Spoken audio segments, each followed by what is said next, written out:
It's one way of announcing. This is quite normal.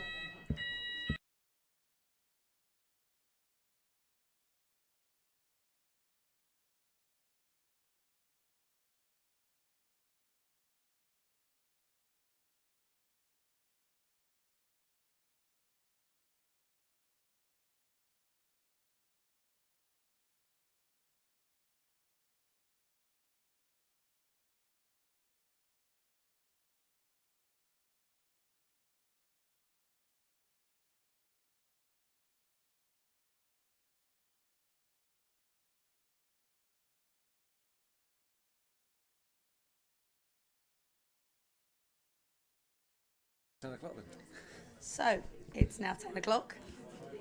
Your ears are all cleaned out. Welcome to the January meeting of BCP Council Cabinet. Okay, somebody, Diana, do you think you could close the doors? I shall move a bit closer. Is that better?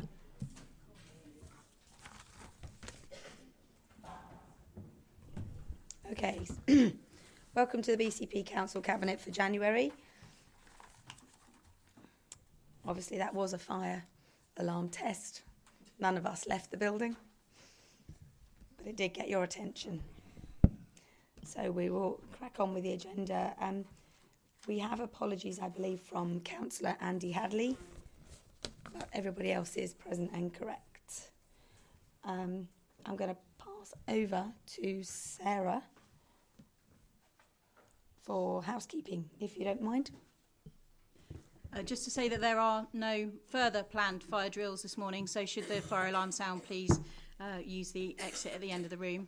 And also to inform you that today's meeting will be audio recorded and will be on the council website within the next few days. Okay. Thank you, Sarah. So agenda item 2, declarations of interest.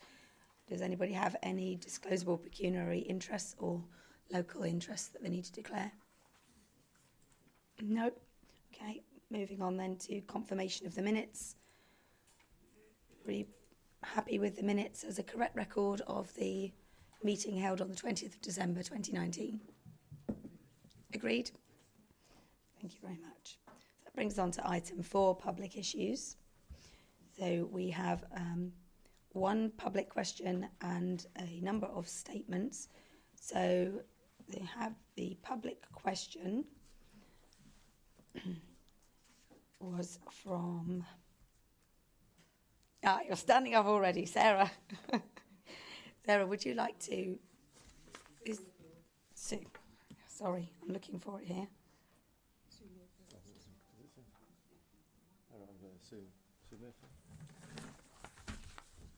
Thank you. From Sue. Do you want to take a seat if you want to? So, Sue Merrifield, would you like to read your question, please? In view of the resolutions made at the last meeting, the question is, what work has been done to investigate the feasibility of monitoring the vanadium emission levels of the Lansdowne digital pilot? And assuming this work is ongoing, how is the public being informed of progress? Thank you for your question. So we are currently reviewing potential solutions and are looking to replicate what is taking place in Barcelona. This will involve monitoring emission levels remotely, utilising specialist equipment and sensors, which regularly feed back readings to a dedicated page on the council's website. Initially, we are considering monitoring emissions on an hourly basis, but we will keep this under review. As part of commissioning the network, we will also use specialist handheld devices to validate the readings from any remote sensors. So we now have...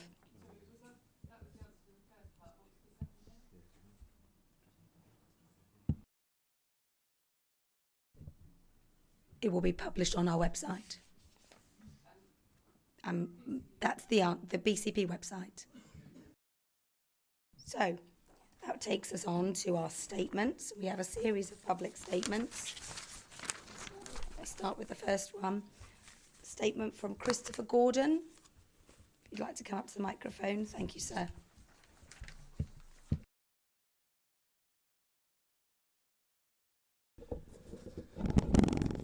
Good morning. We have become aware that BCP are proposing to install 5G in the Lansdowne Smart Place pilot, which could lead to the rollout of this technology across the 3 boroughs. We would implore BCP councillors and officers to diligently research the implications, particularly in respect of severe damage to health, before agreeing to the installation of such a dramatic increase in EM transmission points. This will mean that everyone in the area would be constantly bombarded by the highest level of EM exposure. Should damage to health arise, BCP Council could be liable under the terms of the Nuremberg Code 1947. Thank you. Thank you, Mr. Gordon. The next statement is from Lee Farmer.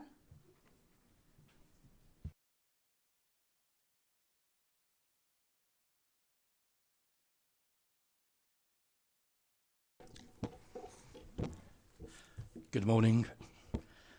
I recall my human rights to live in peace, safety and harmony, not exposed to harm of any sort. I do not endorse the rollout of 5G EMF devices. They are undoubtedly a threat to life as a whole. There is insurmountable evidence, independent evidence backing this from professionals in all fields on a global level. In law, nobody can convincingly say they were unaware of the facts once they have been formally notified. Ignorance is no defence in law, and a vote to allow the rollout of 5G is a vote for genocide. Thank you.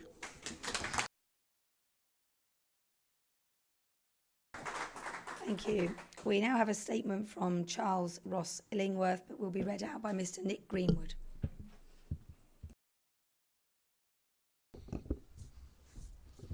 Good morning. The recommendations of the ONS Committee on 5G are deeply flawed. At the second call for evidence, meeting requesting written evidence, there was no engagement nor genuine acknowledgement with the written evidence submitted from those opposing the rollout of 5G. Council officers seem unaware or unconcerned of any of the downsides of 5G. And this absence was not robustly challenged by councillors present. I submit that the way the committee operated in this regard and the advice subsequently given to the Cabinet may contravene the Nolan principles set in place to protect citizens from improper practice by those in public life. Thank you.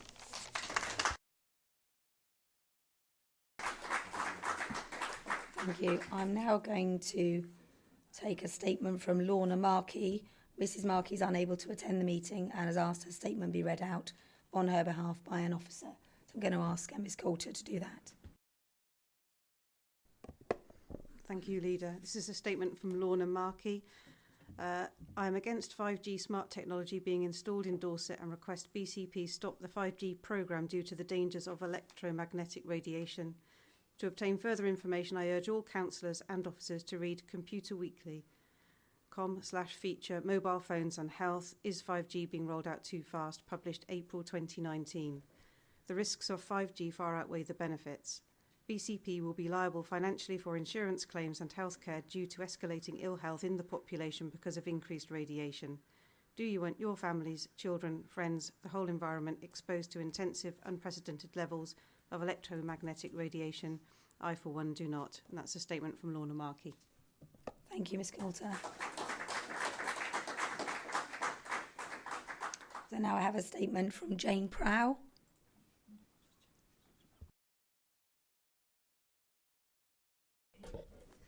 Good morning, councillors and general public.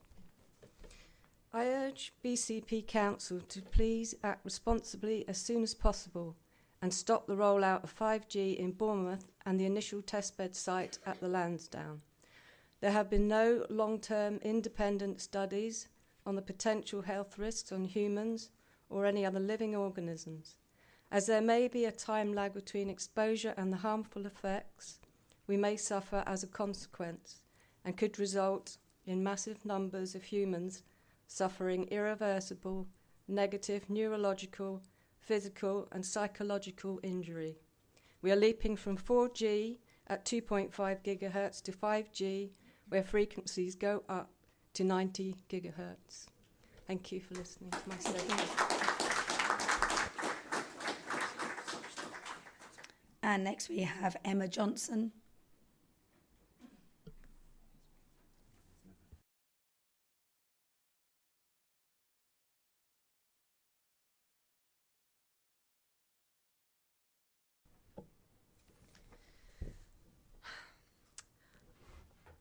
Our environment is heavily polluted with invisible toxic electrosmog.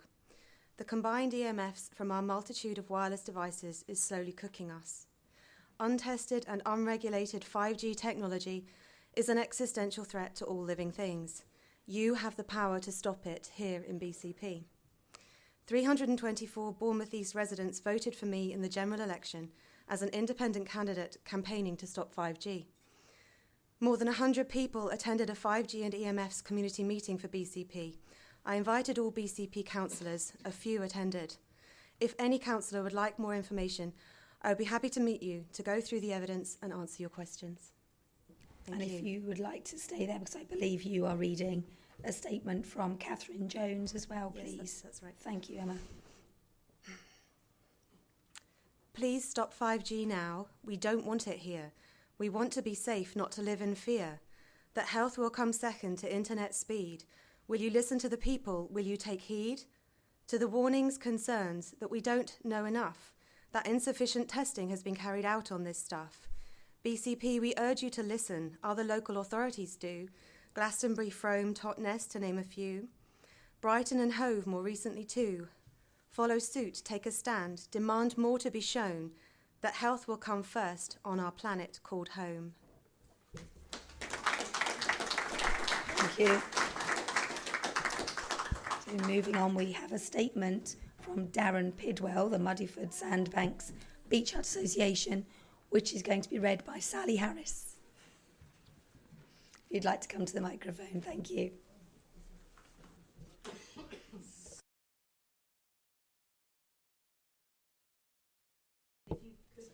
Sit down. Okay. Okay, sorry. Yeah. I'm Sally Harris. I'm representing the MSBHA, which is the Muddyford Sandbank Beach Hut Association. It's a statement regarding the agenda item 8 and of the rebuild of the Beach House Cafe on Muddyford Sandbank. I'm representing 346 beach hut owners contributing in excess of £900,000 per annum to the revenue of the BCP Council. In principle, the MSBHA supports the rebuild of the cafe, but strongly believes that increased retail floor space, additional covers, and higher footfall would have a negative environmental impact on the sensitive site. It's an SSSI and it's among the green belt. It's also a conservation area. This is contrary to the Muddyford Sandbank Management Plan of 2014 to 2024. The omission of a like-for-like rebuild option which satisfies lease obligations does not allow for an informed decision to be made. We ask that Cabinet members consider the amendments submitted by the MSBHA to officers, which I believe has been circulated to you, and incorporate them into any approval to continue with this project. We also ask that the officers continue to collaborate with the MSBHA to find an acceptable solution. Many thanks. Thank you. Thank you for that. And we will cover that when we get to the item on the agenda. And finally, we have another statement from Charles Ross Illingworth on a different matter, and he's unable to attend the meeting and has asked his statement is read on his behalf by an officer. I'm going to ask the Chief Executive to read his statement. Thanks, Chair. This is a statement from Charles Ross Illingworth regarding agenda item 10, the proposal for a pilot scheme for fixed penalty notices. I oppose the pilot scheme for fixed penalty notices for environmental enforcement.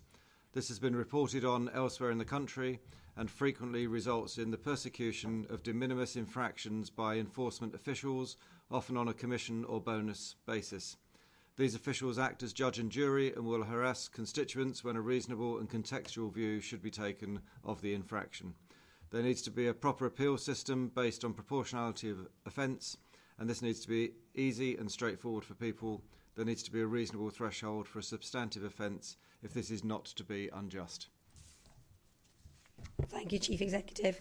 That completes the public issues, and as I say, the item will be the relevant ones will be related in the appropriate agenda item. Agenda item 5 is recommendations from the Overview and Scrutiny Board that are not otherwise on the agenda, and we don't have any, do we, Councillor Broadhead? Nope, so we can move on to that. Agenda item 6, which is the Smart Place programme. I'll be presenting that report. Do I have a seconder? Councillor Howell, thank you very much.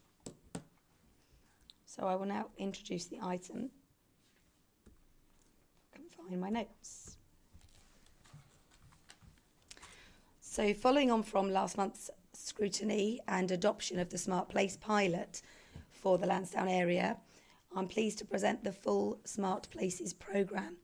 This programme is not about a specific type of technology. This programme is about us dedicating the funding for a wider work stream to underpin our corporate priorities and to ensure that our operating model will allow us to transform and maintain the financial sustainability of this council.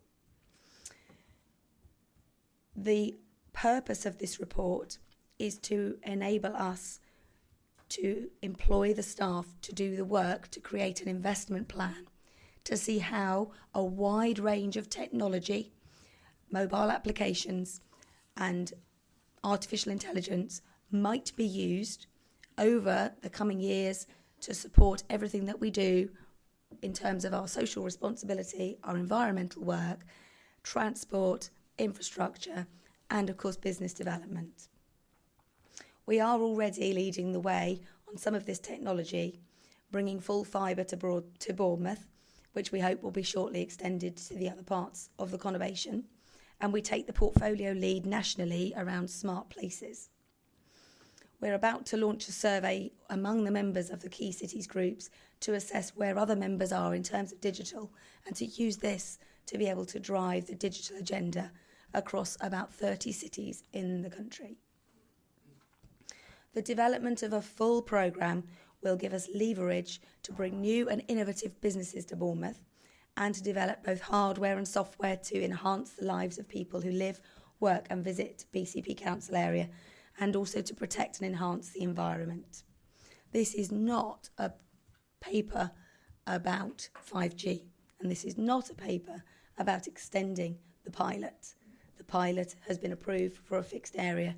This is about funding for an investment plan, and you will see in that the request to the Dorset Local Enterprise Partnership was submitted last year. It has been shortlisted and will be coming before the board at the end of this month for their approval to fund an element of that business plan to fund the staff involved and some of the infrastructure around that. There was an error on the paper around the calculation of some of the figures, as not in the paper itself, but in the local enterprise plan, the Local Enterprise Partnerships business plan from November. There were some extrapolated figures, so you will have had access to that business plan, which wasn't challenged by the LET. They were content with the figures, but our colleagues on ONS spotted a typo. That's been corrected, and as promised, we are providing a full breakdown to Councillor Mike Green, and I hope Councillor Broadhead will be able to update him that that is on its way. In terms of the progress of the work, once the investment plan has been developed, which we would expect to take 3 to 4 months later on this year, this whole programme of work and its scope will come back through council governance, so there'll be further opportunities for the ONS board and others to scrutinise the scope of the work. So I recommend the report to you and pass to the Chair of Overview and Scrutiny Board for any comments. Thank you, Councillor Broadhead. Thank you very much, Chair. This was explored in some detail at the Overview and Scrutiny Board and was broadly very welcomed. As the Chair has pointed out, this is about the broader digital and technology ambition for the whole area, not any particular point in detail, and actually builds on a lot of the work that has already been done on this area, particularly in the Bournemouth area. And it was very pleasing to see only this week a continuation from last year's figures of the area having once again one of the fastest growing digital startup economies in the whole country, and that's a continuation which I wish to see carry on long into the future.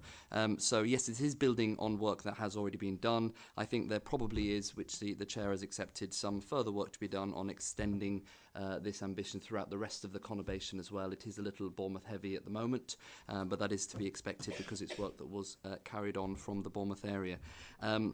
As the Chair pointed out, there were a few minor amendments that we'd suggested, really to do with the background documentation for the investment bid to the LEP, the Dorset LEP, and it was pleasing to see that we're getting that extra information. In addition, there was a presumption in some of the forward investment benefits of that, particularly around the Wessex Fields site, that was going to continue. Of course, that site has been paused at the moment, but as the Chair pointed out, the consultation has been underway on that, and we hope to see that Science and Business Park, which will add a tremendous amount to the local economy, unpaused soon. Such was the feeling of the board that the board did request that I formally, as Chair of the Overview and Scrutiny Board, write a letter in support of this to the Dorset LEP. I think it's vitally important that we keep on top of our ambition to be one of the leaders in this area across the whole country, and we need to be ambitious, particularly around further investment in this area. So very much welcomed. Thank you, Chair. Thank you, Councillor Broadhead, and thank you to the members of ONS who had a robust debate about it on Monday, which I thought was really helpful. Are there any other members of the Council who would like to speak on this item? No, in which case... Oh, I'm sorry. Councillor Butler, I was looking to the right. I didn't see you over there.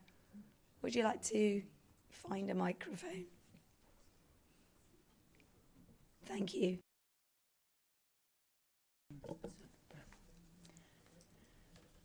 Yes, if you're going to invest in a smart place programme, surely your asset would have to be the 5G pilot and implementation.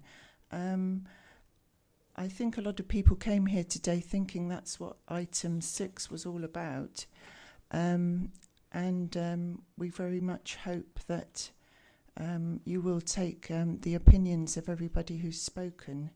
I think the effects of the EMFs are cumulative and long-term, which would require long-term monitoring. And as you say, you're going to monitor, but this has to start with a baseline for scientific evaluation. You have to work out what you've got now in health of the environment and people and wildlife, and then that can be compared with your results later on, whether it's daily, weekly, monthly, yearly. But I feel with any business plan, which is almost like this investment plan is, you have to know what you're going to get the money from, how it's going to grow, and surely 5G is the basis of that. Thank you.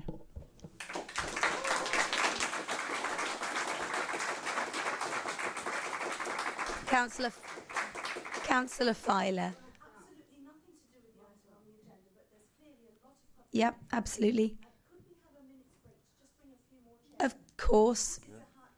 No, I agree with you. Thank you for that. We'll take a pause and we'll give us a few minutes to get everybody into the room properly before we begin a discussion.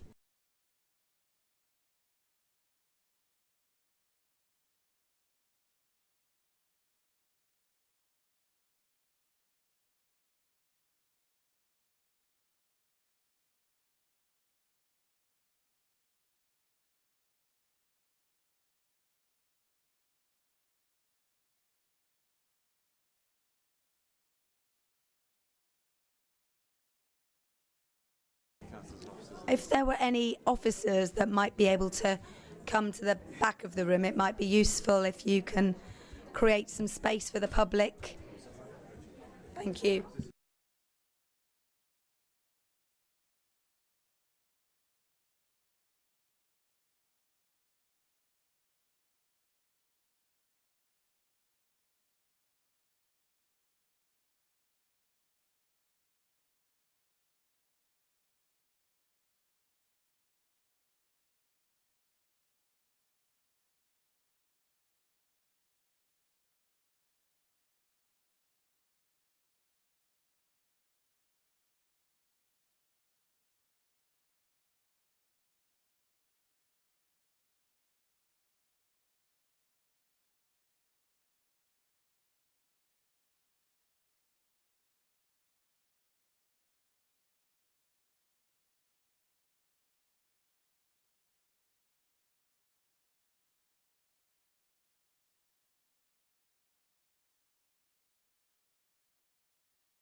So if I could ask everybody to try and take a seat, because we have a busy agenda.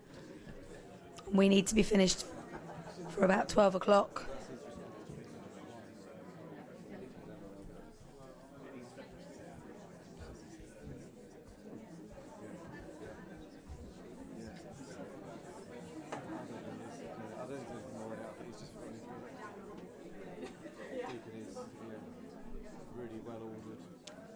If any members want to take the spare seats that are at the table and just push them back to the wall, because they could be used temporarily. George, if you want to take that chair and just move it away from the table, otherwise people might think you're part of the committee.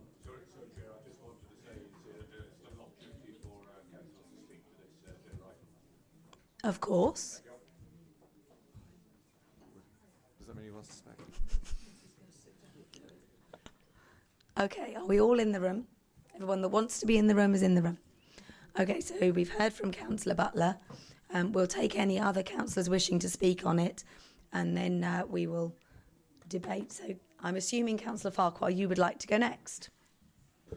Thank you very much, Leader. I really appreciate it. I didn't plan to speak to this particular item because a lot of speeches, etc., have been done at the ONS. But what I did want to do is thank so many people of the public that come out to engage with the political process around what is something which is overtaking this country in moving into smart technology.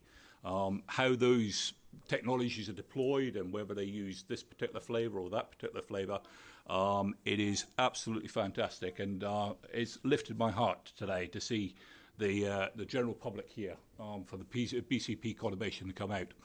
I would also like to thank the work which is actually in the paper for the recommendations from the ONS, because that engagement which we had with the public to look at the question of 5G, and obviously focusing somewhat around the Lansdowne roundabout, where we've got our BCP deployed pilot, as opposed to an independent company such as one of the big mobile providers, was, to my mind, from what I've seen, the best engagement, or one of the best engagements with the public on this matter which concerns us.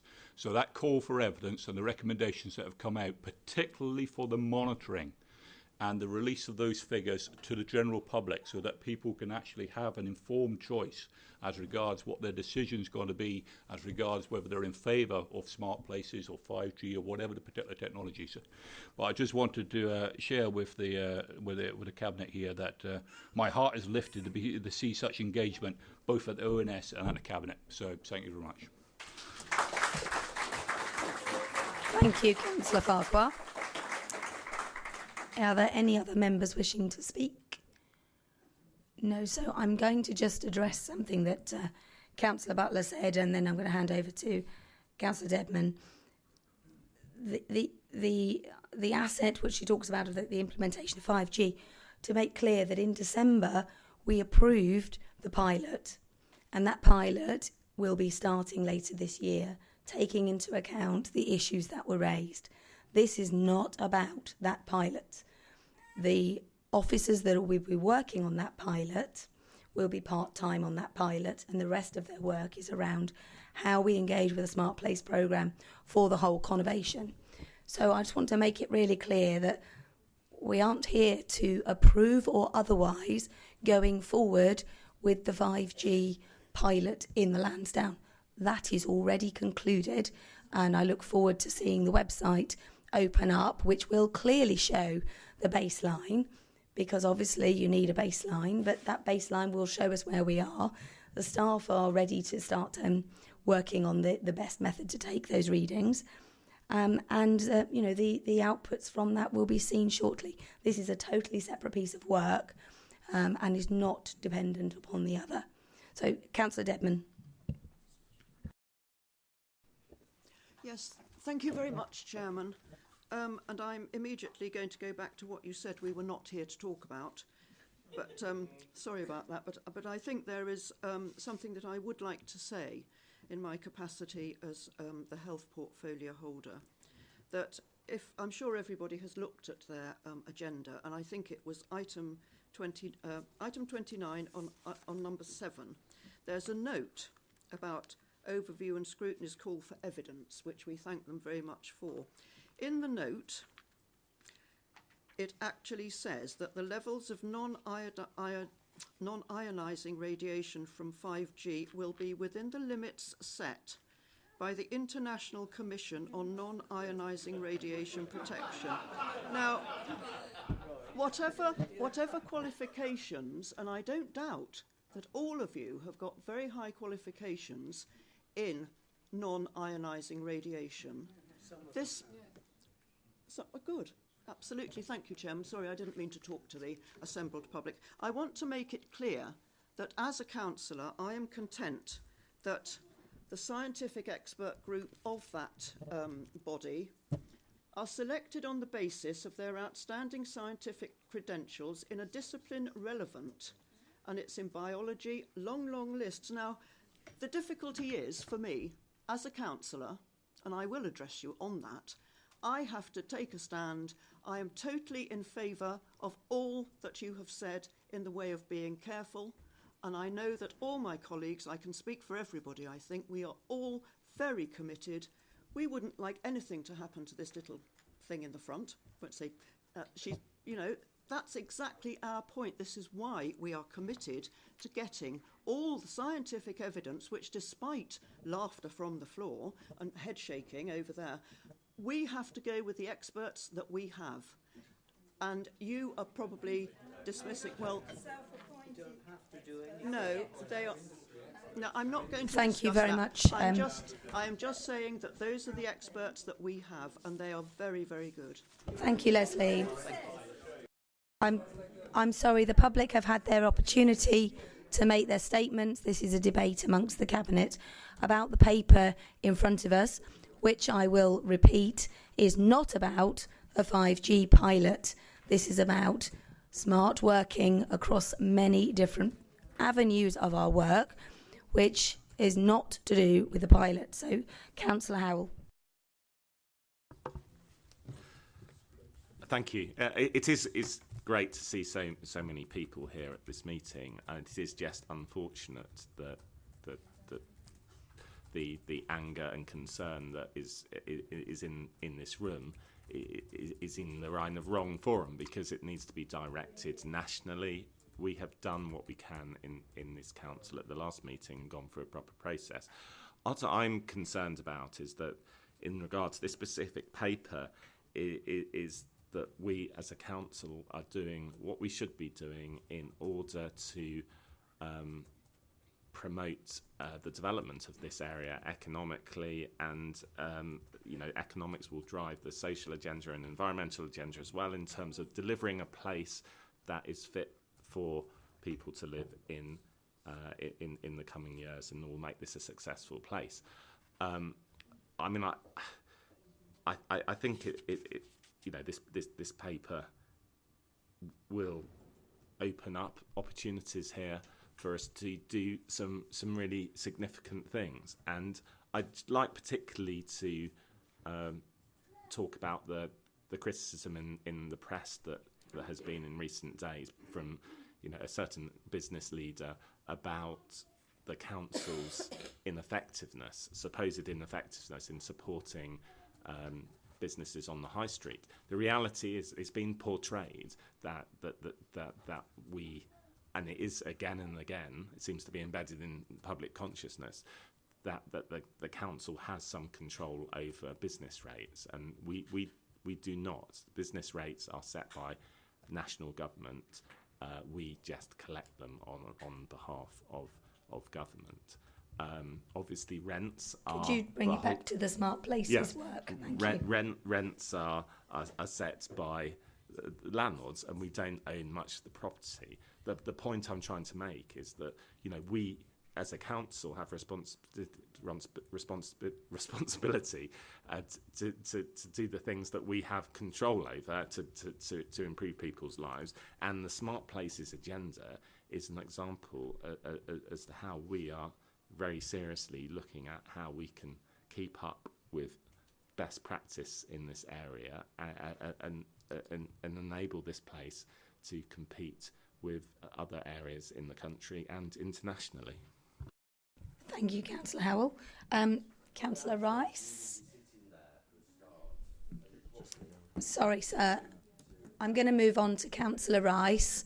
We're actually having a conversation about the Smart Places programme. We're not having a conversation about the pilot. We spent many hours discussing that last year. Back to the agenda, please, Councillor Rice. I'm sorry. We have gone through the call for evidence. Everybody's had their opportunity to make their statements, ask particular questions, and we are now moving on. You may stay. I've got no objection to you attending absolutely every meeting. I encourage it.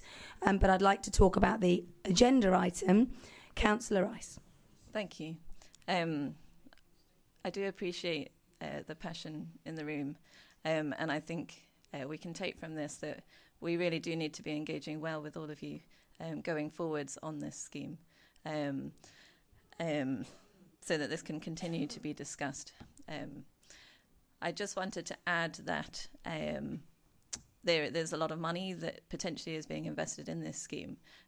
So I am particularly keen that this money is not just invested for GDP growth, which doesn't create that much benefit for the local area.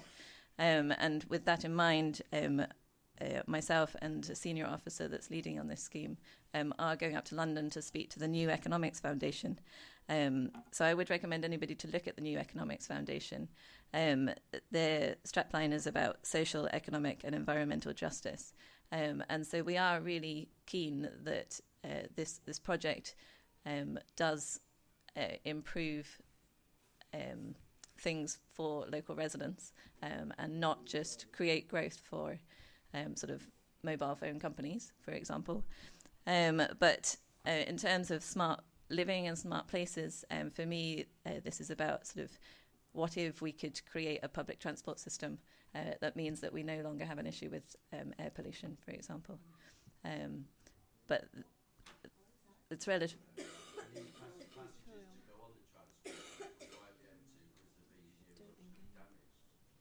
Thank you very much. There's no, Councillor Rice, have you completed what you want to say on the matter? Yeah, I appreciate your input. Thank you. And Councillor Phipps. Thank you very much, Chairman. I personally very much appreciate what members of the public here are saying. I understand, as you say, there's a lot of passion in the room. But we have to realise that this paper is actually about an investment plan, and it is wider than just 5G. We are absolutely assured, the Chairman has assured us, that monitoring will take place. It's very important that it does. We've been told that there will be a baseline and that monitoring will be shown and will all be put out on the BCP Council website. So that is what is going to happen, and this paper is a wider context, and it is about an investment plan. And we've just got to be very clear on that. Thank you. And Councillor Brown. I'm afraid not, sir. I'm afraid that's not how the Constitution works.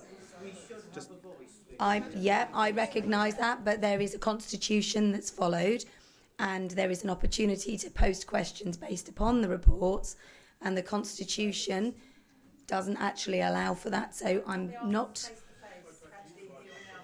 I'm sure that you can have a conversation after the meeting with any member that you wish. I'm going to move the meeting on. We're actually debating the paper in front of us. We're not debating the principles of a pilot for 5G. We're debating the principles of... No, that's not how Cabinet works, I'm afraid. The way... Chief Executive, can I pass to you to explain how this works, please? Thank you, Leader. The Council's Constitution does allow for many opportunities for questions, for statements to be made. Unfortunately, in order to give members time to respond and to think, that constitutional requirement is to either give notice. That's why we had so many statements at the beginning. There's also opportunities to ask questions. The Council does have lots of opportunities to do that. Unfortunately, in a formal meeting here where we're trying to take the decisions that are on the papers that are on there isn't an opportunity for a public debate. But we had a very extensive, if I can finish please without interruption, we had a very extensive period through the overview and scrutiny where we had a lot of evidence. We had 2 open meetings where we had a lot of representations. We've taken all those on board, we've taken those into account.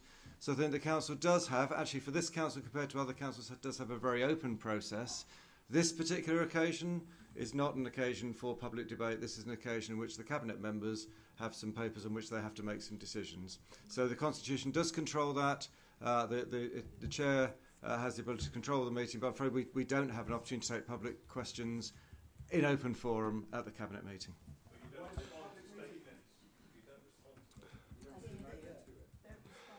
If I could just clarify. Okay. I need to bring the meeting back to order. We have one more person wishing to speak upon this item. Councillor Brown. Thank you, Chair. It was just going to be a brief point. I will just first say that actually, since the Unity Alliance formed in May and the Cabinet meetings, I've attended all the Cabinet meetings, and my previous 12 years' experience as a councillor, we've probably had more public attendance and public engagement in the Cabinet meetings in the last 10 months of the Unity Alliance than we had in the previous 12 years of my experience on Poole Council. You know, it says that actually, and I think that's something we encourage and actually something we welcome, because actually it's really important that the public sort of do engage in all the variety of decisions that the council are making and the Cabinet are making, and it's I think we do today. We've heard an enormous number of questions. So the point I wanted to make was just about the whole Smart Place programme and the rollout of fibre, etc. And I think it will really make a difference to people's lives over the coming years, but they probably won't realise, they probably won't think, oh, that's good, I can do that because of the Smart Place programme that the council's invested in. You know, it talks in the report about what is a smart place, and it talks about people already using Netflix and eBay and all those sorts of things that have become part of people's day-to-day lives. And I think these sorts of things will, they will just develop without people realising. They'll become part of people's day-to-day lives because of the infrastructure that we're looking at and because of the things that are being put in place. Just this week I used the Yellow Buses app on my phone to go and check bus times. And already it's linked in with the Beryl Bikes app, and it shows on the Yellow Buses plan where the buses are running and where the Beryl Bikes are available to connect to that yellow bus, so you can get off the bus and get on a Beryl Bike to get to your destination. And it's exactly those sorts of things where you can bring together technology and people can have faster and better access to technology to actually make a difference to their lives, to the way they live them. So we can't imagine all the different things that this will release in the future. So I think it's a good thing to be pushing ahead with this programme. Thank you, Councillor Brown. Any other Cabinet members wishing to speak? No, in which case I'll wrap this up. So for clarification, that the recommendations that we have before us are to approve the progression of an investment plan, which will be part funded, all being well, through the Dorset LEPS pipeline project. That obviously the work that's been done around the pilot has been hugely influenced, and I would say actually, because of the engagement of the public at the first overview and scrutiny board, the decision not to go ahead immediately and approve it as planned, but to take stock, take 3 months out to give people the opportunity to have their say, to challenge, to expect us to look at it from different angles, to put together those reports through that call for evidence, to bring it back through ONS, and then we then took the decision in December to approve that. That decision has been taken. The staff are working on it. That work is being progressed. This enables us to say, what about Poole? What about Christchurch? And that's nothing to do with 5G in Poole and 5G in Christchurch, because that is out of our control. This is about how we engage with the smarter working of the council, how we actually work with our residents, how we create a digital front door to the council, how we monitor our environment using more smart technology so that we don't have to bash things into the cliff. It's all about the sustainable transport and everything else we've spoken about. And this is simply a paper about the finances on an investment plan. So I commend this report and I'll take it to the vote. All those in favour? Okay, that's unanimous. Thank you very much.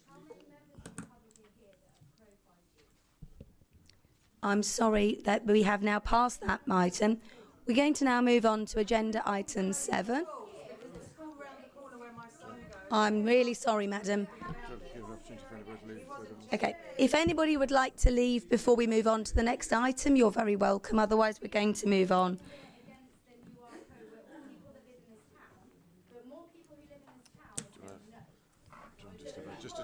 I'm going to take a 2-minute break to allow people who would like to leave.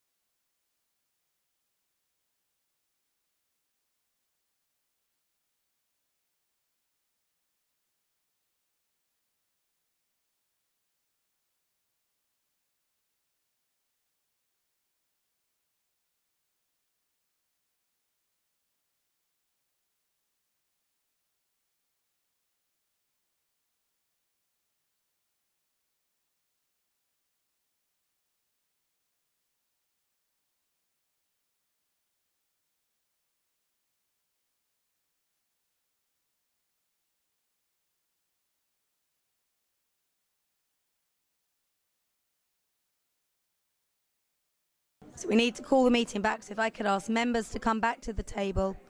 Members of the Cabinet could please return to the table. If you're leaving, if you could leave quickly, please. We need to move on. Agenda item 7. These so-called experts were industry experts. They were paid for by industry. Councillor Rice. This was not an independent study. Yes, yeah. Okay, so if I could ask people to leave quickly if they're not staying for the next item.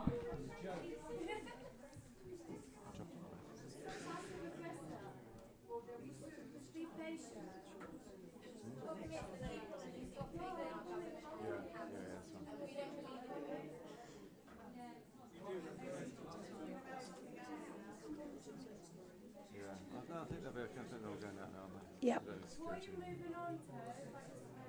The next item on the agenda is the transition to a sustainable fleet strategy for our vehicles.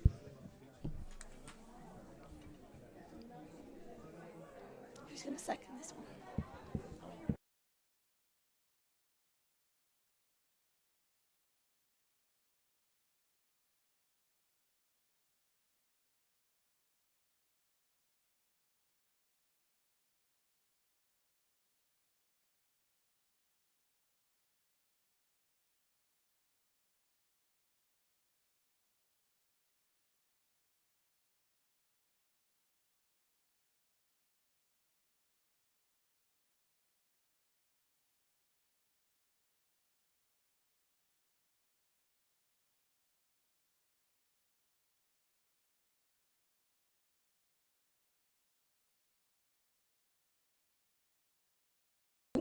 If I could ask one of the officers to close the doors for me so that we can hear.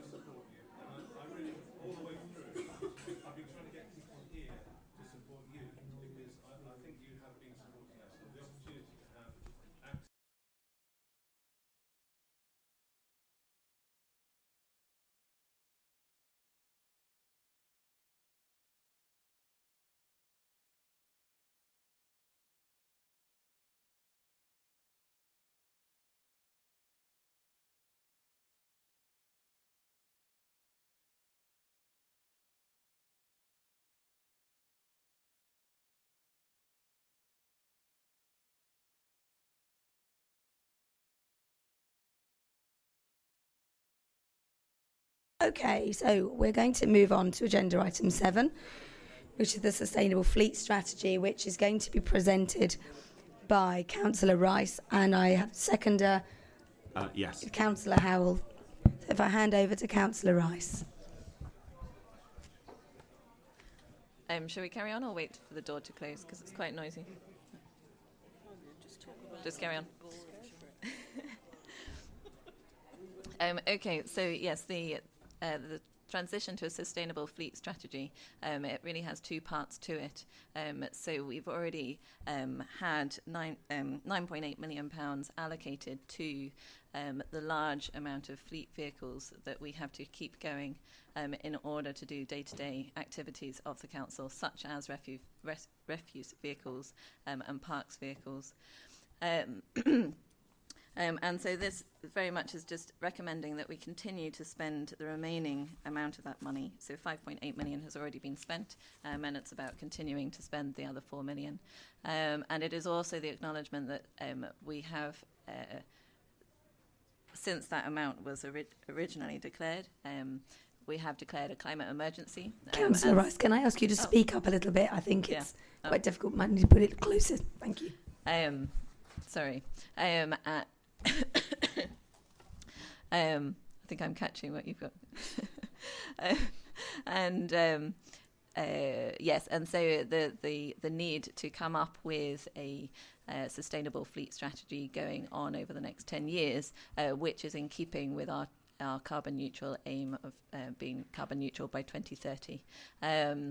There is a degree, due to the funding arrangements over the previous administrations and how things were organised, there is now a list of priority vehicles that actually sort of urgently need to be dealt with, and so that's what the 4 million is about. And then looking at the future, that is sort of coming up with a plan about how we are going to sort of move towards thinking about hydrogen fuel cell for larger vehicles, thinking about whether we need to travel at all for some of this stuff, whether actually we can move to electric cargo bikes for some of the smaller fleets in parks, for example, and that will come in the Sustainable Fleet Strategy paper. There was discussion at the overview and scrutiny. There was no recommendations from overview and scrutiny. There is a list of vehicles that sort of priority vehicles that the £4 million is going to be spent on, and it has been agreed that they can see that document, and that is supported. the document is a live document, so it is constantly being updated. Thank you. Thank you, Councillor Rice. Do we have anything to add from the Overview and Scrutiny Board? Thank you, Councillor Broadhead.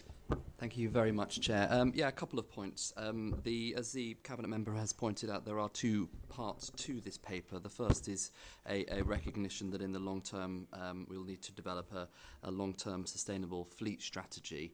There was a recommendation put forward that was not carried by the board, that the title and therefore that element of the paper was a bit lacking. Perhaps it should have been a separate paper to explore that in more detail rather than just say we want to do that. But of course we all recognise that that does want to take place.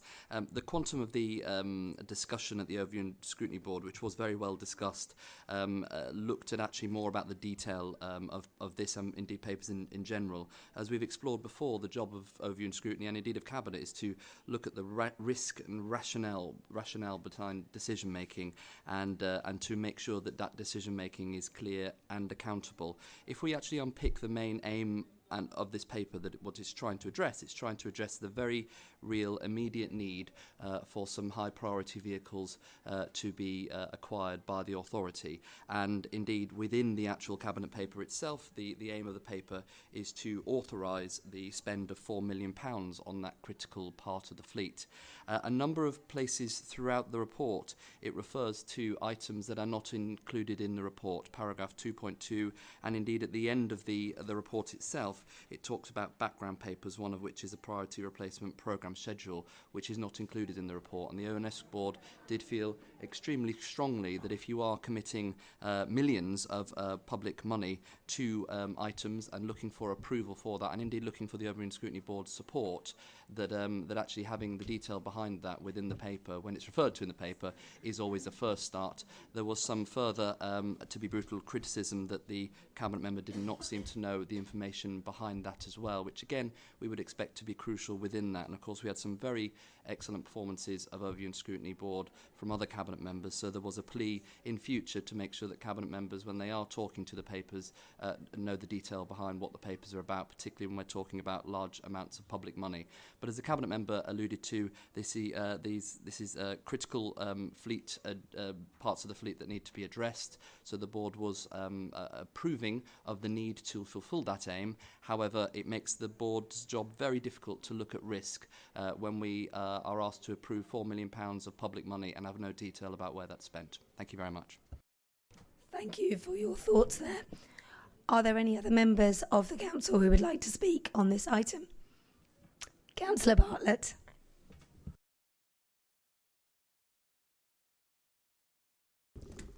Thank you, Chair. I wasn't going to speak on this subject, but having heard what the Chair of the Overview and Scrutiny said, I think I need to say that the view about the criticisms to the portfolio holders was not shared universally above the committee. There were no recommendations made on it, and I think it's inappropriate for the Chair to pass a view that was not actually voted on. I personally am getting sick to death of portfolio holders being criticised and with an attempt to humiliate them the Overview and Scrutiny meetings. You can see that I'm a bit distressed about this, but it's actually disgraceful. It's politicising issues when there's no need to. Portfolio holders have the right to choose who they wish to answer questions asked by members, and it's for them to decide. It's not for the Overview and Scrutiny. They need to understand, they need to get the information. It doesn't really matter where that information comes from. So I'm sorry, but I've seen a series of attacks over the last few meetings against portfolio holders, and I think it's disgraceful. Thank you. Thank you for your comments, Councillor Bartlett. Do you want some water? No, Are you okay? Any other members wishing to speak from outside of the Cabinet? No? In which case I'll throw it open. Who would like to start off? Councillor Brown. Thank you, Leader. Actually, and thank you to Councillor Bartlett for his comments there. I think I won't add to them, actually, but I think they speak for themselves, really. I just wanted to speak on this. Obviously, it's a significant capital investment that's taken place already partly, and we're proposing to sort of continue that investment in fleet replacement and look at future investment. And in some ways you think, oh, replacing vehicles, what difference does that make? But actually it's really critical. There's certain sort of wordings within this. Talks in paragraph 4 about it's essential to do it to undergo regular fleet replacement programme to support frontline service delivery continuity. So just to translate that, that's to make sure that people's bins get collected on time. The vehicle doesn't break down and then people aren't complaining that their bins haven't been collected that week. That's to make sure our highways are maintained. That's to make sure the potholes are filled. That's to make sure our parks are maintained and our buildings are maintained. So this is really critical to making sure that actually we deliver what the public want us to deliver every week, every month, every year for the future. So it really does make a difference to to how the council operates. Moving a little bit onto the sort of financial implications, which are covered quite extensively within the report. I think there's two elements to this. Partly it's about how we fund it, but partly it's also about the climate and ecological emergency and how we fund the replacement of the vehicles to address that issue as well. But just in terms of particularly paragraphs 12 and 13 of the report talk about using prudential borrowing to finance future fleet replacement and the reasons for doing that. And it's really, paragraph 14 particularly, just to translate, it talks about, with regard to the availability of revenue budget to fund associated borrowing, BCP Council's inherited legacy revenue budgets which contain no provision for vehicles that are required through one-off funding. So effectively this is saying, predecessor councils have acquired these vehicles, they've got one-off capital funding, they've used a pot of money here, a pot of money there, but they've actually not thought long-term about how are we going to replace this vehicle when it expires, how are we going to put money aside in a savings account, let's say, to make sure that we've got the money to replace that vehicle. They've literally just taken advantage here, there, of capital funding and not thought properly about the long-term funding of this. And I will say it, they've left this new BCP Council with a black hole to fill. Because they've not done that proper long-term thinking. And that's one of the black holes that we've identified since we've been sort of working through budgets. And, we're going to be working to fill that black hole and address how we do it. And I think the approach of using prudential borrowing at a low-risk borrowing rate of 3.5% to actually set aside money each year within revenue budgets to replace those vehicles in the future it's the way people would operate at home, isn't it? They'd put money aside in a savings account in case their washing machine broke down and they needed to replace it, that sort of thing. So it's a sensible approach and not the way that it's happened in the past. So I wholly endorse the sort of way we're looking at this approach. It will put pressures on revenue budgets in the future because we need to set aside money, and it's not going to be easy to do. But I'm content that this is the way we need to be working. And also, particularly paragraph 15 mentions about revenue budget savings in the future, because of looking at transitioning to a sustainable fleet strategy. So there will be savings if we use more sustainable vehicles. There will be fuel savings. So it's not all bad news. So. Thank you, Councillor Brown. Councillor Moore, did you want to add something? I know he just stole half your thunder. Yes, thank you, Leader. I think I need to indicate before David Brown in future, because we've clearly worked together for far too long, and we have the same line of thought, I think. What I wanted to say was that the agreement for a fleet replacement programme is something we've already inherited from predecessor councils during the Shadow Authority. But since then, there's been the change because this council has declared a climate emergency, so now we've got to think green. And obviously we've got to replace all the vehicles with something that's much greener. But sadly, as my colleagues just said, we've also inherited from predecessor councils revenue budgets with absolutely no provision for funding replacement vehicles. This isn't helpful, but obviously now we've got to do the right thing, and we've got to do it at our expense and make things greener. So having said all that, I will of course support the recommendations. Thank you. Thank you, Councillor Moore. I just wanted to add a couple of points around. I don't think it's necessarily just the way that the fleets was dealt with, but also different policies in different parts of the area on things like how often are the streets swept in Christchurch. We know that they weren't swept very often. And so we would hope that what we are able to offer is a better service. The difficulty is that when Christchurch became part of BCP, the road sweeper didn't come with the territory, and that has a knock-on implication for the people in Bournemouth, whose road sweeper is now having to be shared between the part of Bournemouth that was getting its regular service and now needing to say to the people of Christchurch, quite rightly saying, well, how come they stop at the Tuckton Bridge? So I think we have to recognise it's not just about potentially criticising a previous council, it's just acknowledging things were done differently. And part of the harmonisation is we've got to take stock. We have to have one policy. We need to make it sustainable because of the situation we find ourselves in. Really exciting opportunities around new ways of different types of fuel for vehicles, including people power.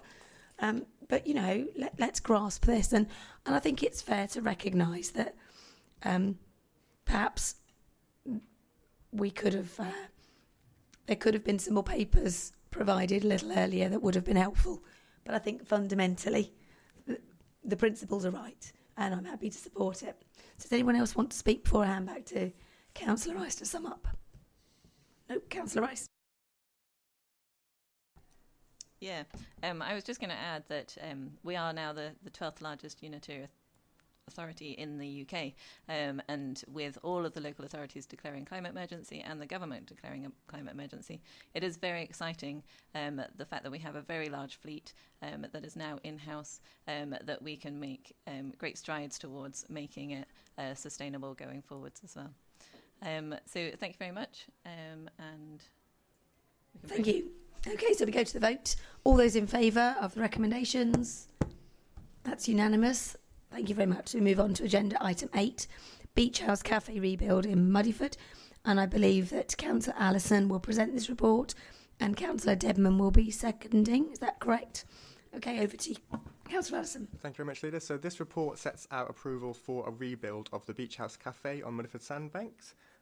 The previous building that was on the site, which was running as a cafe, burnt down in November of 2018.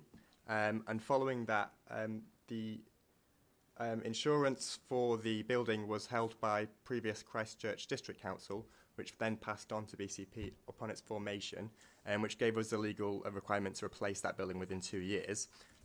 Through discussions between the council and the tenant, it was decided that we would try and go for something not like for like. That gives us the opportunity in this case to invest in renewable energy, make sure that the carbon footprint of the building is suitable, make sure the fire the fire regulations for the site are suitable, and many other things. I want to thank Sally from the Muddyford Beach Associations for their comments, and I've also got an additional report which is quite extensive that's got some more detail into that. In reply to you, what I'm going to say is we're going to add a recommendation to the paper. So where we've got recommendations here, I'm going to add recommendation F to this paper, which would be to delegate authority to myself and the Director of Destination to continue to engage with you in the process of the site going forwards. Can I just confirm, does Ms Colwick, do you have the details of that additional recommendation that we'd like to put? Yeah.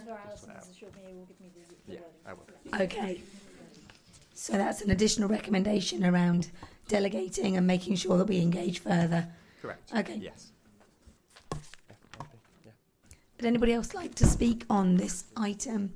Oh gosh, you're right. I need to come to you next, don't I, Councillor Broadhead? Councillor Broadhead, do you have anything you'd like to speak about? I do, but it's not on behalf of my position as the chair of the Overview and Scrutiny Board.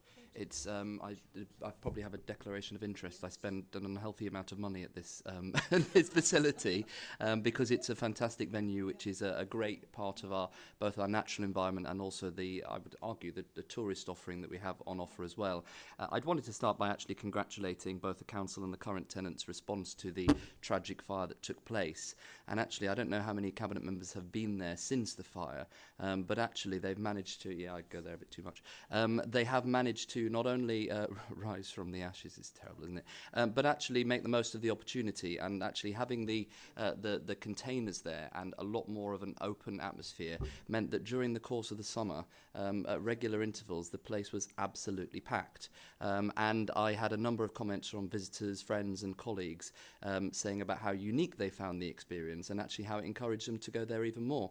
So the only point I would put forward, and I know that the design process is in the process of concluding, but perhaps has some time to go, in that it's more of a comment and observation. The old building was a building at the end of the spit, if you like, and was a cafe, and that was about it. The new building had a bit of something about it, a relative USP, and in particular with the natural environment and a lot of it being outside, was something that was very in tune with nature and a very pleasant and amenable place to be. So I would just hope that we use the opportunity as a council asset going forward in the future to maintain some of that outside nature appeal with the new building, and not just plonk another building at the end of the beach.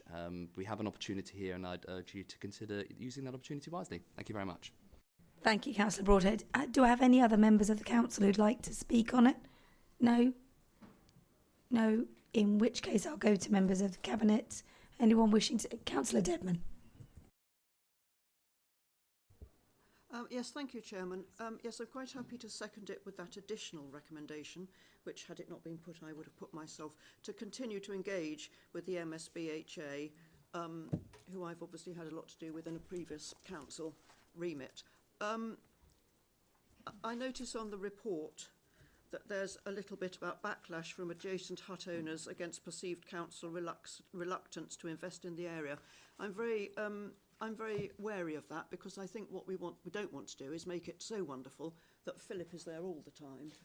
I mean, I swim across. No, I don't really, but it is getting extremely popular. I think there's going to have to be a bit of a balance, and so I think the beach hut owners will be able to advise us on that, because at the end of the day, it is on a spit, and you don't want it overcrowded. But it is wonderful. I think the officers have done a good job on it. I keep being asked if it's in my ward, and I actually think it isn't. But at the same time, I'm not sure whose it is. It's in East Southbourne. Right. Well, anyway, Yeah. I'm sure they will agree with me as well. So thank you very much, Chairman. Anybody else wishing to speak on it? No, in which case, is there anything you need to sum up with, Councillor Lewis? Only to agree with those two comments, and to say that I really do think there's a balance. So through conversations that I've had with the beach hut associations, that area of those beach huts, they have quite a family community, if that makes sense. So there is a balance between making sure there's an appeal there for the tourism trade, but also making sure that the beach hut owners are happy with the level of people who are on the spit. Okay, so with that, we'll go to the vote. All those in favour with the added recommendation? That's unanimous. Did you hear that? Councillor Moore would like an invitation to the opening, please. I think we should have a cabinet meeting there, don't you? Okay. That brings us on to agenda item 9, which is the BH Coastal Lottery small grant scheme criteria and proposal to extend across BCP. This is also being presented by Councillor Allison and Councillor Brown. Are you happy to second this one? Okay, so Councillor Allison, over to you. Yeah, so firstly, apologies for those people who are going to get sick of the sound of my voice in this meeting. This paper sets out an expansion of the lottery. So Bournemouth Borough Council had a BH Coastal Lottery, which was launched, approved by Cabinet in 2017 and then launched in 2019, which covered the area of the previous Bournemouth district. This is a community lottery which allows residents to they pay £1 every week. There's a lottery draw, and then the money is spent in a mixture of ways. So some of it is apportioned to the running of the lottery, some of it is apportioned to good causes, and some of it is apportioned to a small grant scheme. This is to allow small organisations that are seeking funding somewhere between £50 and £500 to continue to find those small bits of funding to have small events and those kinds of things. And so this report expands it to cover the entirety of the BCP area, so that people in Christchurch and Poole can be involved in the lottery and can buy tickets and can also win the prizes.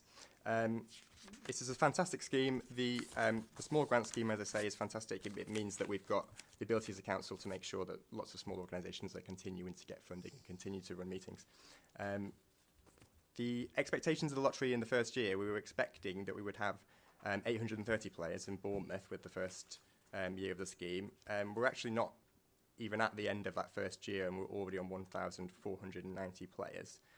So we are, the lottery in Bournemouth far exceeded expectations, and I would imagine the estimation we've got for the first year of the new scheme would be 1,700, and I imagine we would also similarly beat those expectations. And that leads to us having, in excess of almost £100,000 in funds that we can spend on good causes. Thank you. Thank you. Councillor Broadhead, did the ONS board have any comments to make around this one? Thank you very much, Chair. Once again, no formal recommendations except to say that we're extremely welcome of this. Again, this is something that has been running for now, I think, almost a year, really successfully.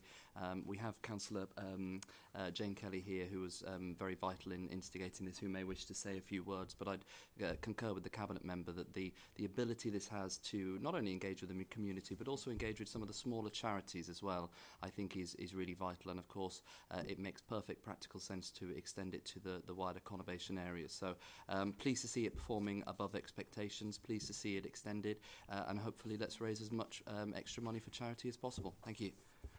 Councillor Kelly, did you want to speak at this point? Yes. Are there any other members? Councillor Filer, I'll come to you next. Thank you very much, Cabinet. I'm so pleased to see that this paper has come to Cabinet today. Having worked on the subject for a couple of years prior to its launch in last year, I know how, 2018 was it? It's been quite a long journey, but it's been such a success, and it really, really addresses the reduction in public and the availability of grant funding to small organisations that haven't quite yet made it to charity status. And they have been finding it very difficult. So I really welcome this opportunity for them to be able to start applying to the fund that has grown far larger than we had expected. So well done to everybody who's moved it on, and really looking forward to see how it grows now. Thank you. Thank you, Councillor Kelly. Councillor Filer.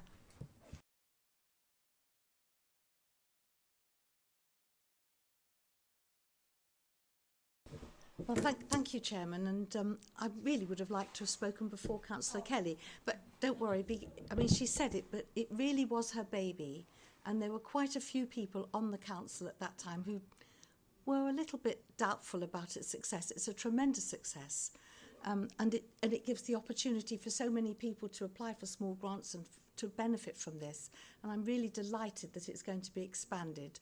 And I'd just like to extend congratulations to Jane Kelly, who, against quite a bit of cynicism, pursued it, took it forward, and now you're taking it forward even further. And congratulations to all. Thank you, Councillor Filer. I think it's really important that we make sure that where there's heritage in any of the councils, where good work's being done, that we explore those things and expand them wherever we can. And I think this is a good opportunity to do so. Are there any members of the council here wishing to speak before we come to the Cabinet? No. So Councillor Howell, first of all.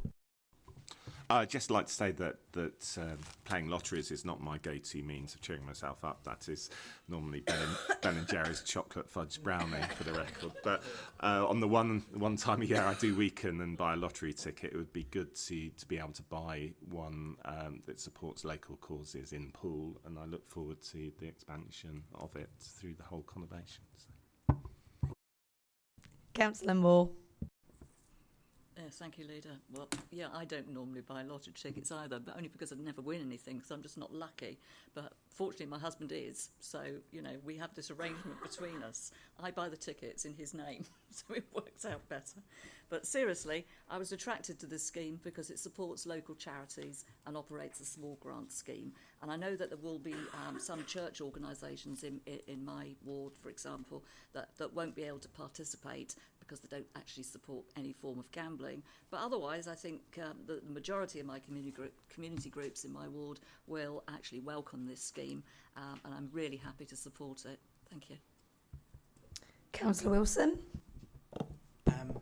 So just kind of picking up on the support for it. You know, I was a Bournemouth councillor when it launched, and I think this is one of the good things that the previous administration did do, and they did get some cynicism from their own side. I remember the previous councillor Rose was very kind of outspoken about a lot of things, but about this, and actually I remember one council meeting where Councillor Kelly actually kind of dumbfounded him with how well it had done in surpassing expectations, and I think that's a really good thing for the local community, and the good causes that it supports. So I'm happy to see it expanded. Thank you. And I just want to add that I've been involved with a number of community groups who have not had the opportunity to apply anywhere because they're not a charity, and I'm trying to work one up at the moment to become a charity. Maybe I won't go through all the pain. Maybe we'll just wait and apply for some money this way. But I think it's really important because those groups are the ones that are generally run by one or two people in the community, you know, putting in hour after hour after hour, and it's incredibly hard work, and we need to support them somehow. So I think this is a great policy. There were a number of issues raised by individuals and indeed by other members about the administration of it and the principle of gambling. But I think we've satisfied all of those that this is the best model that we could possibly have. And so I'm very happy to support. Is there anyone else wishing to speak on it before we go to the vote? Did you want to do any summing up? Okay. Yeah, so just to reply to your comment there about gambling, you know, I'm assured, and I've been through this paper, and there's so many fail-safes and things that are in place to ensure that there's not really any risk here of anybody being addicted to this, contributing to anybody's addiction to gambling. I'd also like to end by also passing on my thanks to Councillor Kelly for her work and all her hard work in launching the original scheme. Thank you. Okay, so with that, we'll go to the vote. All those in favour? Beautifully unanimous. Councillor Kelly, your legacy continues. So we move on. I'm afraid this is Councillor Allison again. Agenda item 10, pilot scheme for the use of fixed penalty notices for relevant environmental enforcement issues and associated policy. Do we have a seconder? Councillor Wilson, thank you very much. Thank you. So this is a scheme for a pilot scheme for fixed term penalty notices. The area covered is the lower gardens in Bournemouth and the seafront. Previously, Bournemouth Borough Council had a number of schemes in place, finally ending with one run by 3GS, which was to monitor and ensure that litter was being picked up and finding people on the spot for that. This scheme is slightly different in that it's run by our community safety patrol officers. So these are council officers with delegated powers from the police, and this ensures, and it makes me confident that the process is going to be, very much above board. There's going to be, as mentioned in one of the comments at the beginning of the meeting from Charles Illingsworth, there's going to be quite a thorough appeals process in place, so you have the ability to appeal those fines. And what it means is that we can be sure that the areas that are left, in quite a mess in terms of litter, especially during the high season for tourist trade, are cleared up, and that we've also got a disincentive to people to littering in those areas. So if this scheme is successful, we will look at expanding it to cover a further area. But at the moment, this is just the small area of the lower gardens and the seafront. Thank you. Overview and Scrutiny Board, Councillor Broadhead. Thank you very much, Chair. Again, a lot of support for this scheme. As you'd said earlier on, Chair, if things work and if it isn't broke, don't fix it.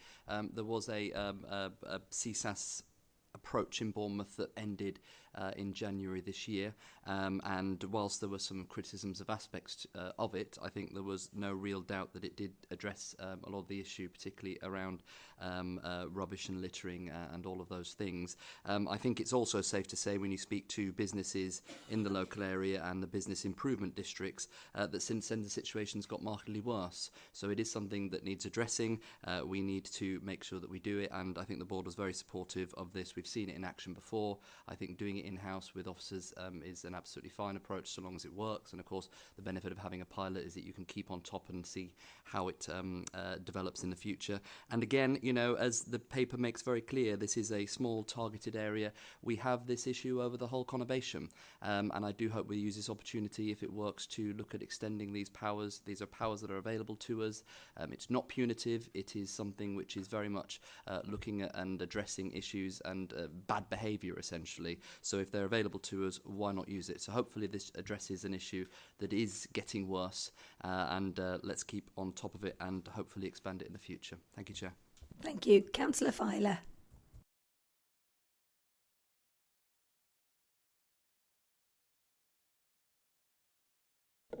Well, thank you, Chairman. And first of all, just to say how much in support I am of this.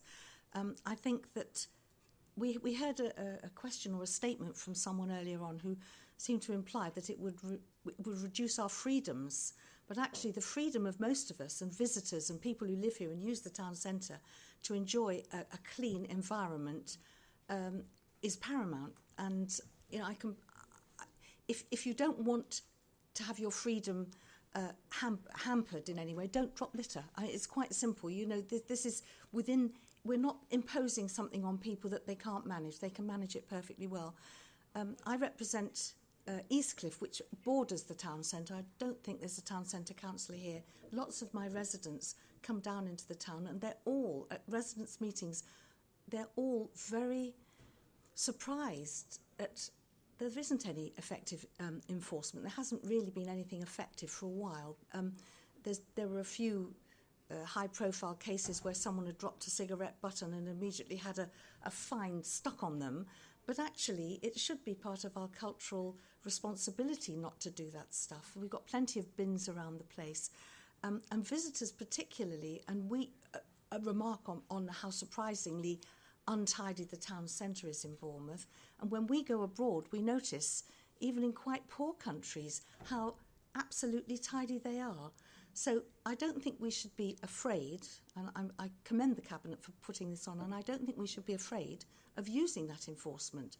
If we're going to employ people to do it, they should do it, and it shouldn't be just the odd person who drops a cigarette butt. Once a few people have been taken to task for dropping their fined or whatever they're going to do with them, other people will soon learn that that's not what we do in this town, and I'd like it to become a cultural responsibility of everybody living here and visiting here not to litter our town. And I commend you for putting this paper forward. Thank you. Thank you, Councillor Filer. Are there any other non-Cabinet members wishing to speak on this? No, in which case I'm going to go to the Cabinet. I have Margaret wishing to speak. What I want to say is that I think this is very good. And quite often you're not able to know who's dropped like litter or something. Obviously, this is great if you see them, you can go for it. But one thing that is always an absolute bane is fly posting. And obviously it's very obvious then who's done it. So hopefully with this coming in, it will really be a very, very good deterrent, because certainly in my area the fly posting can be absolutely awful on posts all over the place, and it's horrendous. It just looks so bad. So I'm very pleased with this and I support it. Thank you. Thank you. Councillor Wilson. Just to reiterate my support as well, kind of thing. I had a really good point and I've forgotten it. But no, on the kind of I've completely forgotten what I was going to say. Would you like me to come back to you? Okay. Councillor Moore. Okay, so this one's actually a bit tricky for me. I think we tried something like this in Poole years ago, and it really didn't work, and it had to be ended, and it was... I can remember how awful things were at the time. Having said that, I mean, I am fully aware that littering and fly tipping and fly posting and all the rest of it are absolutely horrible, disgusting problems, and obviously our residents really don't like it. Enforcement, however, I have found from previous experience, is a minefield of problems, because so much can go so so wrong and so easily. Having said all that, this is a pilot, and it is going to involve CSAS, which is different from as it was before. So I will support it, but I do look forward to receiving the follow-up report to see how it all went and see how everything developed. That'll be interesting for me.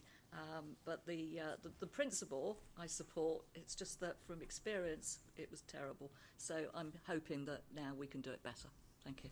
Just want to clarify for those that aren't aware, I think Councillor Moore's experience was in Poole, whereas the previous positive experience was in Bournemouth.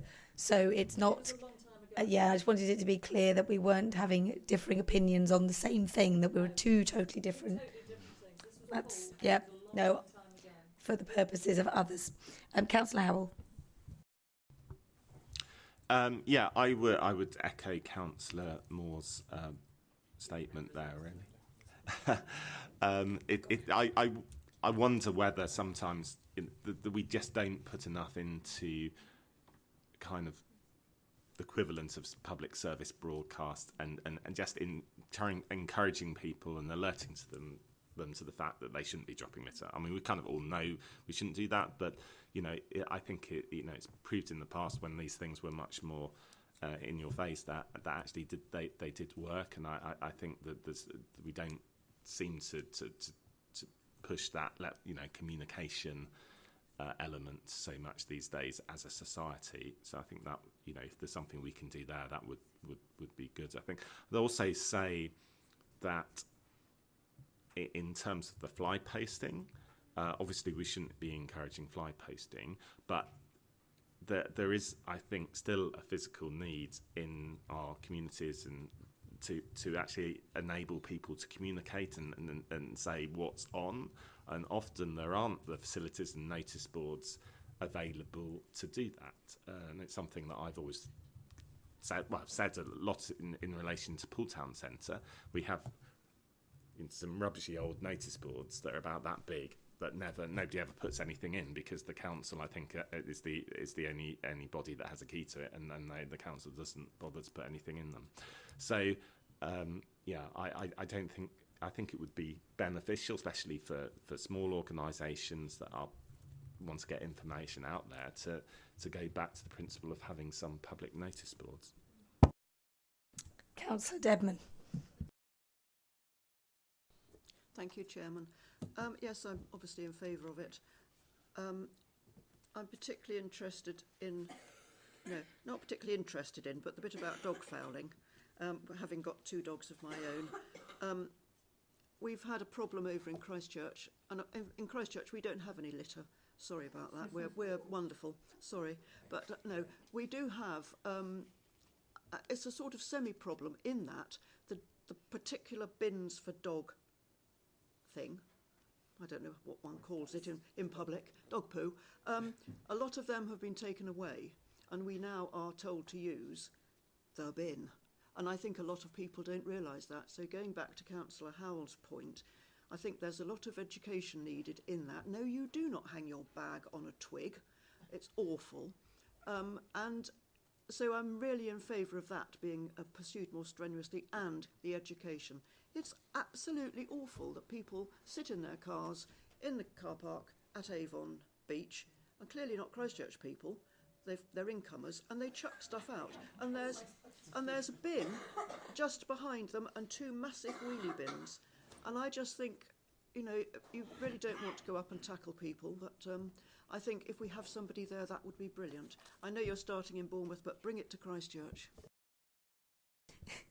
Councillor Wilson. Yeah, so I've remembered what I was going to say. It was just really emphasising that the environment is the biggest asset we have across the conurbation. Like, you take everything away, the businesses, people come here because of the beaches and the incredible area that we are so lucky to live in, and we need to be doing our utmost to protect that. And so I really welcome this pilot to see how it goes. I know we've got a very good enforcement team who will implement it accordingly. I think as well, from a ward councillor point of view, there is a problem with fly tipping in my ward quite often. So I think it will be encouraged to see that enforcement bring back to kind of use it as a deterrent. So yeah, I very much welcome this. Thank you, Councillor Brown. Yeah, just briefly, I welcome the fact this is a 6-month pilot to sort of test it out in a particular area and then learn from it, because I think a couple of members have sort of highlighted in the past there have been some concerns, and I think particularly things like fly posting, you know, that it bugs me sometimes that you go out and somebody's obviously been out in a van at night and they've just plastered the whole area with some advertising thing for some commercial service on all the lampposts in the area, and then they can stay there for weeks and weeks. So I think fly posting is a particular thing, but I do take the point about events publicity is a bit of a tricky one. So I think I'm glad we're going to do this and learn from it. And I think residents really expect us to be doing this. I had an advice surgery last night, and it was one of the matters that came up. Somebody was moaning about fly tipping and litter and dog fouling in the area and saying, why aren't these people being prosecuted? And that was exactly the question I had last night to me. And so I was able to say, well, actually, you know, we are looking at implementing something that could roll out. So I think residents do expect us to be enforcing these things and taking action on it. Councillor Rice. Yeah, a few things. I was just going to say that plastic is obviously constitutes a lot of this rubbish, and the public engagement around plastic and the fact that it can't be on our streets because it will end up in our river systems, or animals will end up eating it, or it will end up in the seas. That knowledge now has changed an awful lot just within the last year, and we're going to be doing work on plastic as well, and. So, for example, a cigarette butt has plastic in it, which a lot of people don't actually realise. It is a big community issue. This will be part of a solution, and it will be interesting to see how the pilot goes. But I also just wanted to emphasise that the majority of littering will be dealt with the street cleansing team, as they already do. And this is an additional sort of pilot aspect to try and help. I just wanted to say that we do have an amazing street cleansing team. Thank you. So I think that's everybody who's had a bit there. So I'm going to make sure that I'm not the only one that doesn't.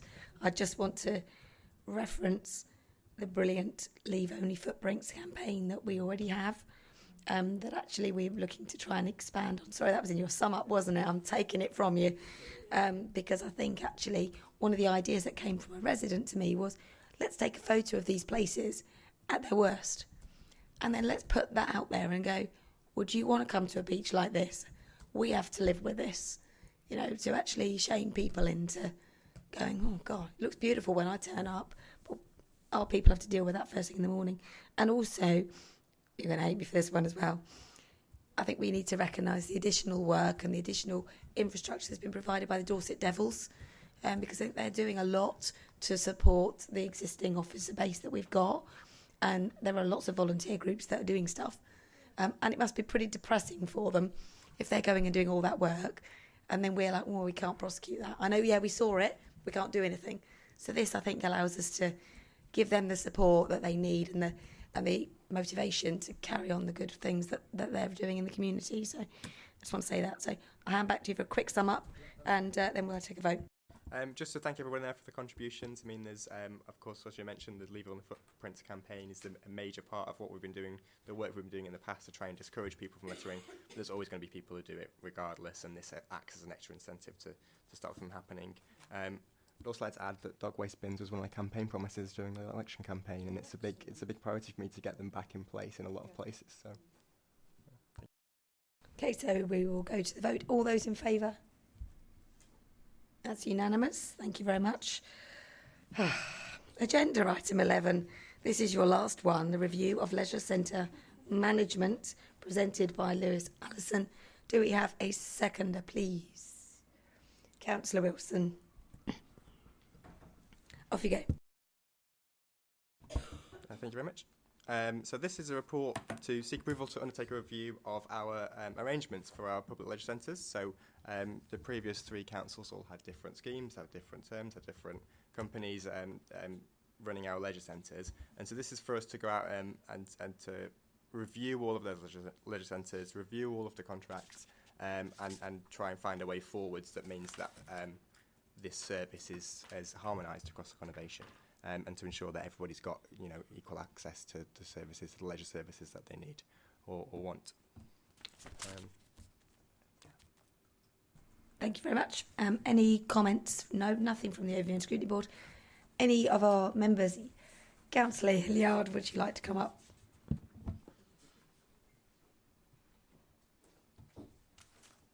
Thank you, Leader.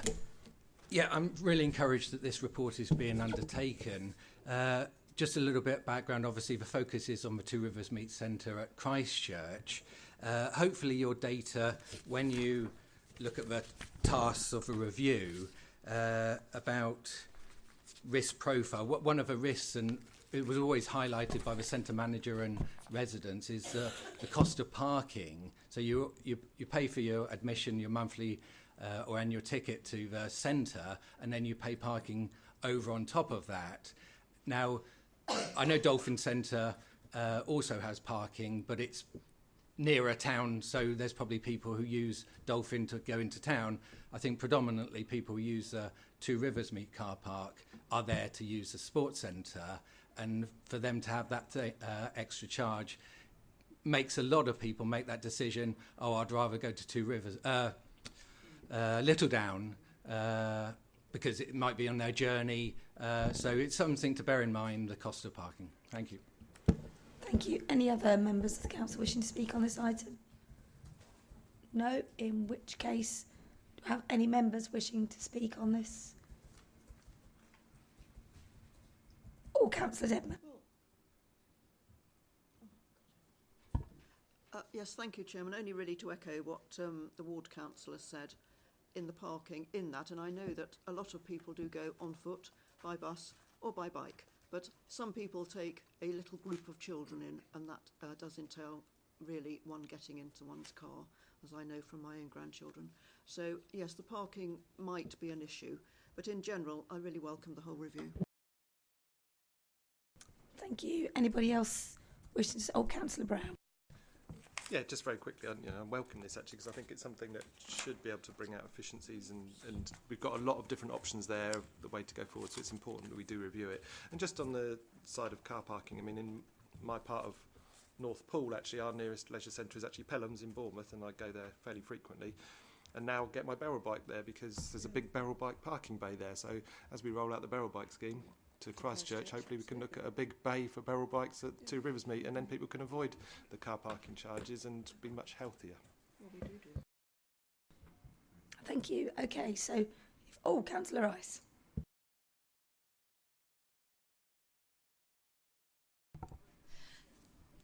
Yes, I was just going to with my medical hat on, I suppose, just highlight the public health implications. So we do have a crisis within the UK about children's physical inactivity and also obesity. So those are two separate matters.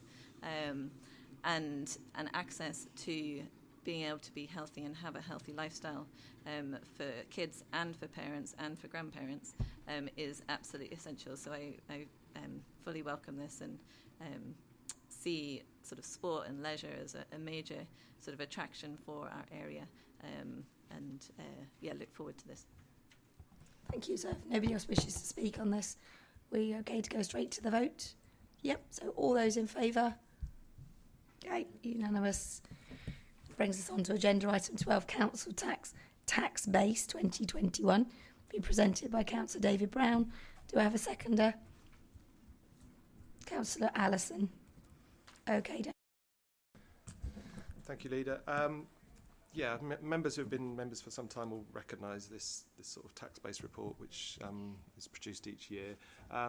It's a very technical report. It's required to be presented to fulfil legal and regulatory requirements, and it provides quite important information just in terms of the number of properties within the council tax base, but particularly important information for all our other preceptors, so for the police, for fire, for the town councils we've got now, particularly in the Christchurch area, and for the chartered trustees in Poole and Bournemouth.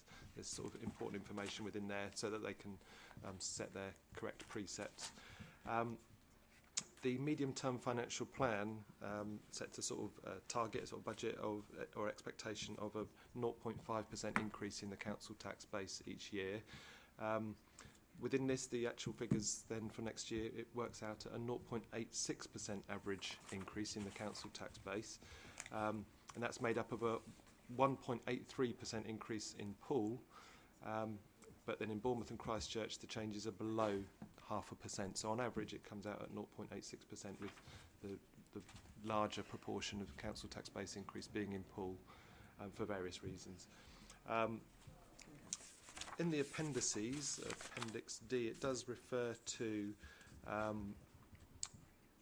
21 unparished properties, which some people are interested in. That's a reference to 57 beach huts which are in Band A on Muddyford Sandbanks at 50% because they're exempted from the 100% charge for second homes. And also Wood Farm in Holdenhurst, which is a Band G but with no discount. So those are the unparished properties that are referred to in Appendix D. But yeah, it's quite a technical report, but members will recognise it, that it comes forward each year, and it helps us to set the exact council tax at the budget meeting next month. Thank you. This one didn't come to ONS. No, nobody else wanting to speak on this one. Anyone on Cabinet? No, I think it's really to note. So all those in favour? Excellent, unanimous. Brings us on to agenda item 13, the housing scheme at Luckham Road in Bournemouth, being presented by Councillor Kieran Wilson. Kieran, do you have a seconder? I'll second it. Thank you, Councillor Moore. Okay. Thank you. Yes, this is a housing scheme within my ward at Luckham Road in Charminster.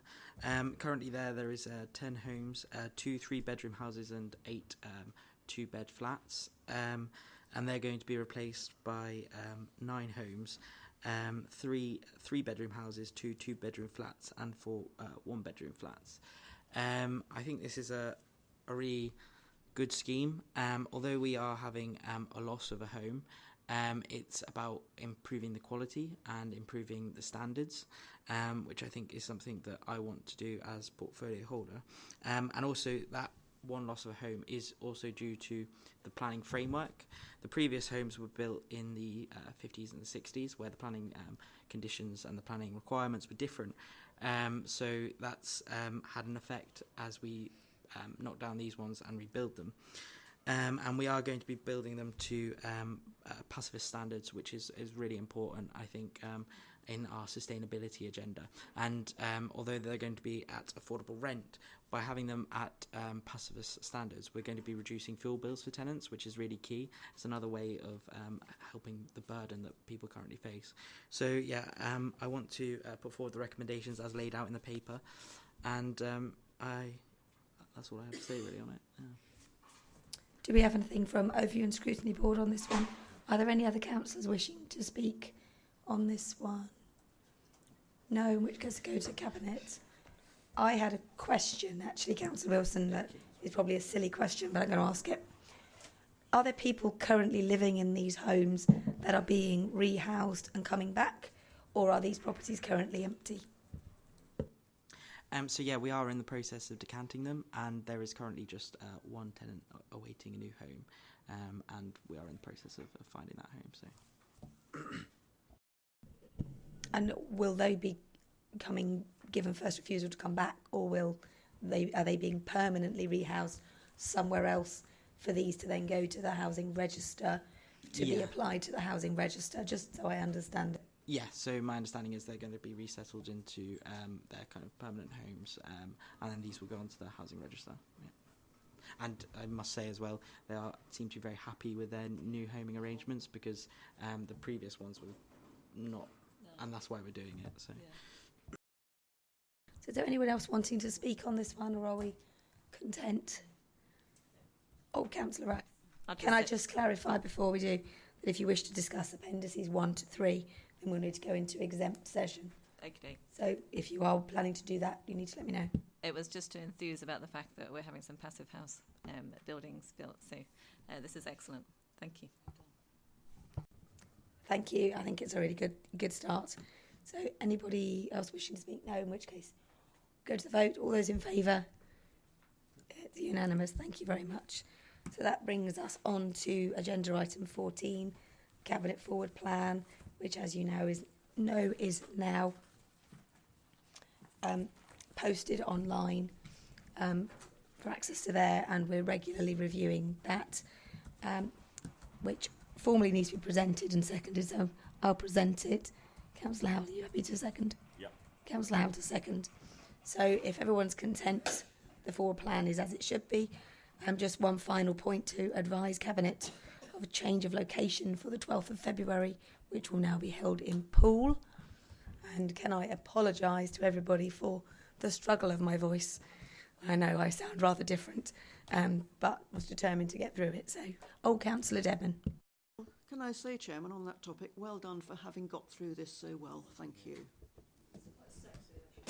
Oh, don't. Not in front of Josh, please.